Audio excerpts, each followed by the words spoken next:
Alright, everyone, I just got done back watching a bit. Yeah, I was pretty much near the end, right to this puzzle, whatever. I mean, you guys feel free to check it out, not too spoilery, so, whatever. I highly recommend Steam. Or just watch it, look up Becrowned demo. So this is about an hour, if you know what you're doing, from what I've seen. I mean, clearly I took a bit longer than that. But, yeah, no, what was it? And, oh, the cool thing is I gotta add that it kind of, like, for the end of the demo, it kind of just goes back into this screen. They cooked on that one. I'll give them that. They cooked on that shit. But yeah, overall thoughts, not another banger. The thing is, so far of all the indie PS1 and everything, I would put this like at a second place in a sense. Because the main thing holding back, this one's a lot obvious. It's definitely, most of the gameplay is fine, I think, but the sound design and the weapon is, was it this one? No, the other, it's not as bad as the other one. I think it is better. The gun design is definitely better, but man, the enemy, like I don't think the designs are fine. I think I was thinking it feels like it's almost like butter because he's too loose, the enemy feels too loose, and like I think you can keep the timings in which you have everything and balance wise because that's very special. You kind of need that. But man, it feels weird hitting stuff. Like, I think they need a different noise, make them feel a bit more stable, maybe feel like they're pushed back a little bit, or even if the point is to not to be, like, at least, I don't know. It just doesn't look or feel great.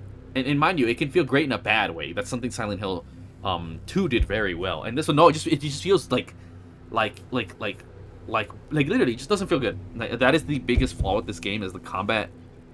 Again, it's not that the combat is stiff or whatever. It's just like the feedback of combat is not great. It's not something that you want to look forward to, but like, I don't know, man. It just feels whack. It feels terrible. Like it brings everything down so hard.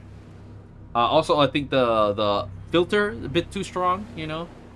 I don't know how I feel about the fact that there isn't an autosave option. I'm not really busted nuts about that. I'm okay with the old school autosave stuff. Um, Outside of that, no, this is literally just straight up just Silent Hill. Like, that's the one thing, like, nah, this is just straight up Silent Hill. Hard. Like I said, just make it a bit more or maybe I didn't get tank controls, but like I said, options-wise, I think it's pretty good. Not the best, but not the worst, definitely. Like I said, if I were to say, atmosphere, obviously 5 out of 5. There's no cap that.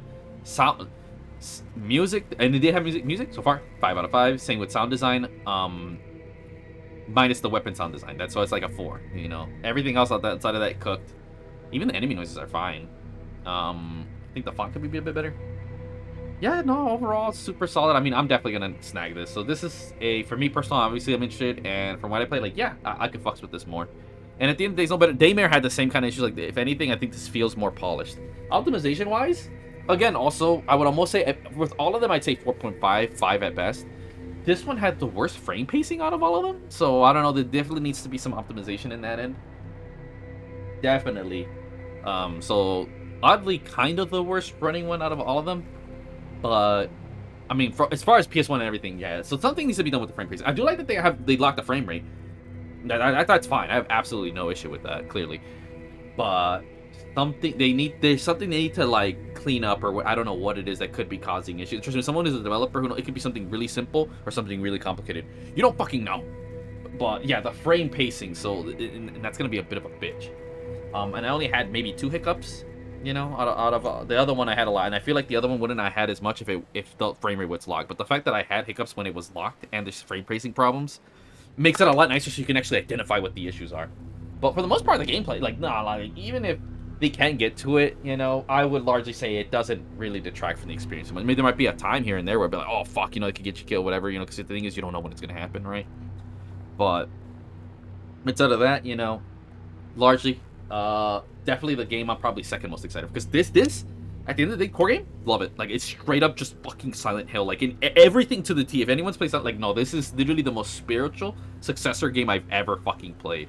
Like, hands down, out of everything. And I think part of the fact is that for Silent Hill, it is such a series where it can be very interpreted, whatever, whatnot, artsy. But you still have to get the core of what Silent Hill. And this is more Silent Hill than the past 3 or 4 Silent Hill games that have come out. That's wild to say.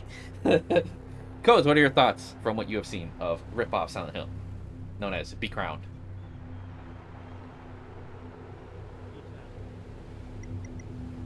Yeah. And there are also, again, a couple issues here and there. I feel like I said there was some, but I like it.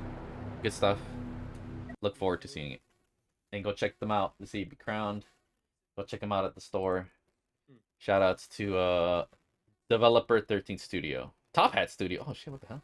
They didn't even, yeah. But with that being said, remember everybody, every day is great when you're chibi. Until the next indie game, away!